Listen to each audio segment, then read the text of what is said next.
The army and the police have just moved in, violently putting down some of these protesters, beating them. I saw a lot of blood, people being arrested. They grabbed me and let me go, demanding the tape. They're really clamping down hard now. All the people trying to disperse. I saw some very tough beatings going on.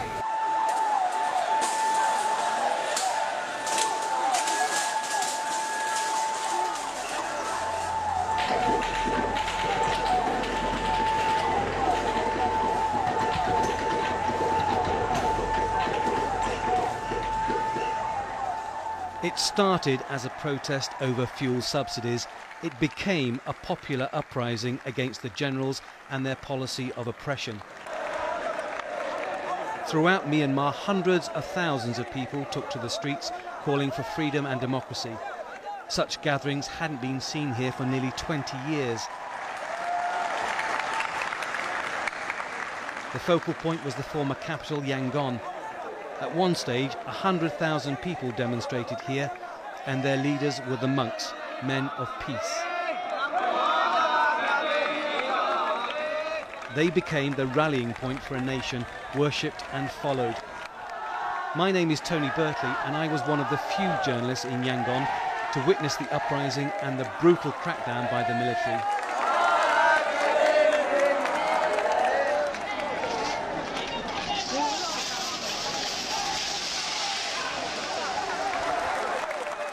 The world was moved by scenes like these, but being down there on the streets, among the thousands, you could see the spirit and feel the exhilaration of ordinary people who believed they could throw off the yoke of military rule.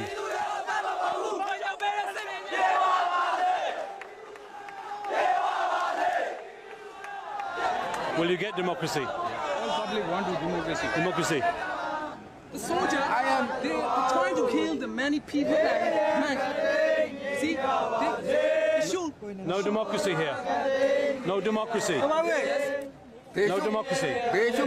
No democracy. We want democracy. Very, very dangerous government. They all understand me. Yeah. They all alive. They were shooting here before. Yeah. Anyone hurt? Anyone hurt?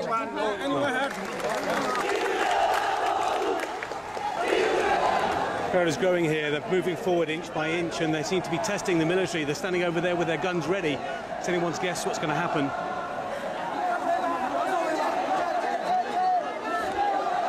This is the second group of monks moving along. The first lot were dispersed by the army. Now they're going to confront the military in the section by the Sule Pagoda, one of the second most important Buddhist symbols in Yangon. This is in direct defiance of the military. Now we'll see what will happen.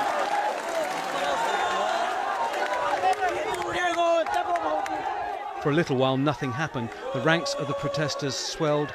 They became bolder.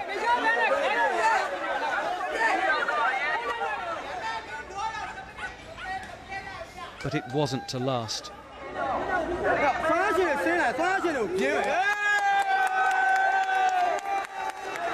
All these people are in total open defiance of what the military have said, not banning more than 5 people from gathering at any one place. Now the army and the riot police are lining up. They're now announcing for the people to disperse or they will move in. It seems as if the start of the crackdown is now beginning. The government declared already all the rule. More than 3%, 5% cannot stay all together. So now they say within 10 minutes. Within 10 minutes, go back home. Well, what will they do? Just they say. They didn't say. Yeah. 10 minutes. With 10 minutes. Later 10 minutes.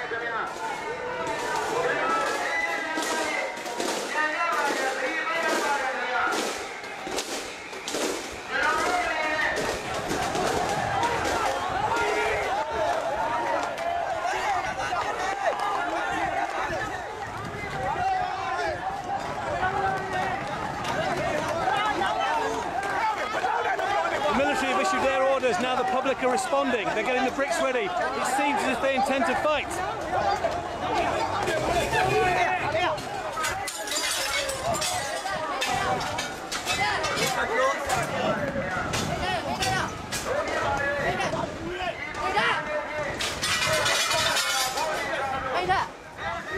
In 1988, the military killed more than 3,000 pro-democracy demonstrators.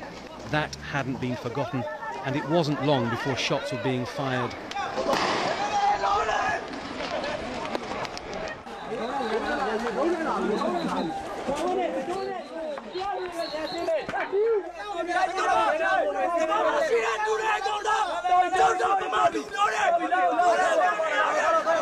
The monks are now on a head-on course for confrontation with the military. They've been warned that gatherings of more than 5 people will be not tolerated. They're heading directly now to the Sule Pagoda, where the military have a band. I can hear gunfire going off now. The excitement is rising. There's cheering. Machine gun is being fired now. Army and police fired tear gas, rubber bullets and live rounds.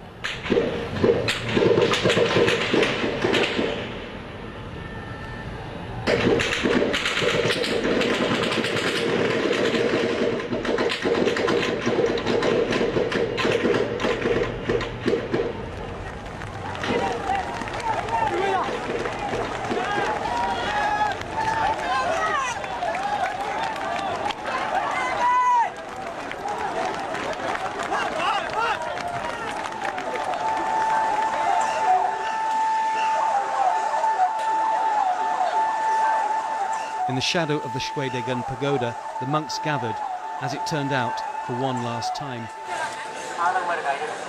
They had megaphones to shout out their message for peace and calm. They were faced by soldiers with raised rifles and bayonets.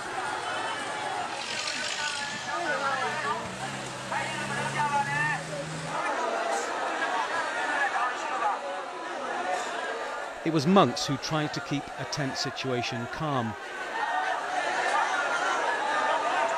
Monks who begged the police and soldiers for restraint. Normally, Buddhists go on their knees before monks. There was no pretense of respect any longer.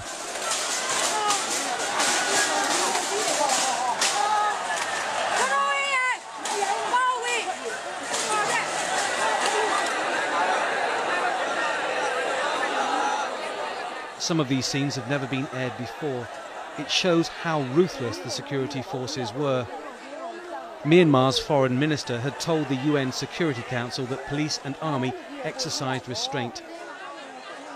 These scenes prove otherwise.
Incredibly, some monks fought back.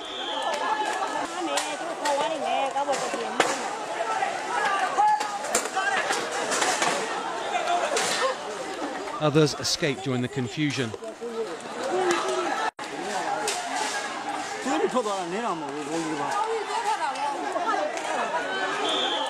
Security forces responded with tear gas.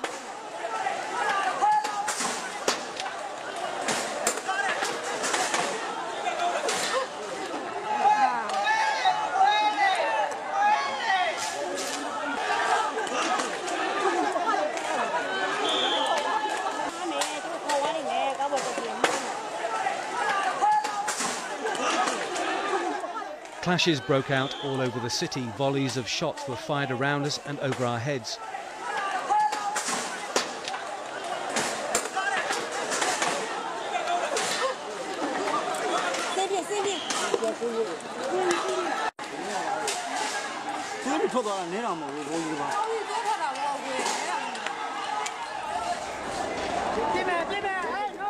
Army rapid response units made lightning swoops.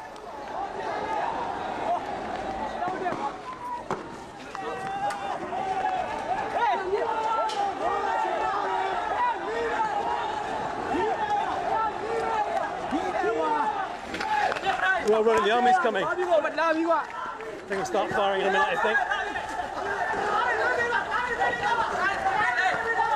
We're running out. I've been singing for a while, the head sign saying, "Free our monks." But the troops are running in very fast. Maybe they're stopped.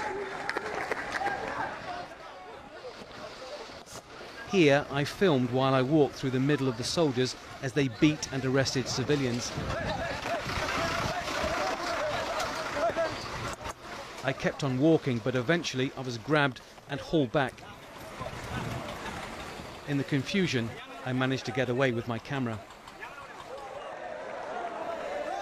At the height of the crackdown, something like 15,000 troops and riot police are estimated to have been on the streets. The government has admitted they killed 10 people, including a Japanese photographer. Observers believe far more died, but it is impossible to say for sure. I really don't know where all this is heading to. I've just witnessed the arrest of about 8 or 9 young men who were trying to confront the army. The army rapidly responded, arrested them, cut them off, beat them a little bit, and then were taking their documentation. I saw them paraded through the streets. I was trying to film, not very successfully, because if they see you filming, they're going to take your camera. And I'm very aware of what happened to the Japanese photographer, so it's a bit risky, so you film everything from a distance, very surreptitiously. People here are living a drama every single day of their lives, and they've got front row seats. They turn out in their balconies, and when I was filming sneakily, they're all looking at me and smiling, pointing their fingers, sticking their thumbs in the air. What does it mean? I don't know. It seems that they may be losing the battle, but I'm not sure. Maybe there's a sting in the tail.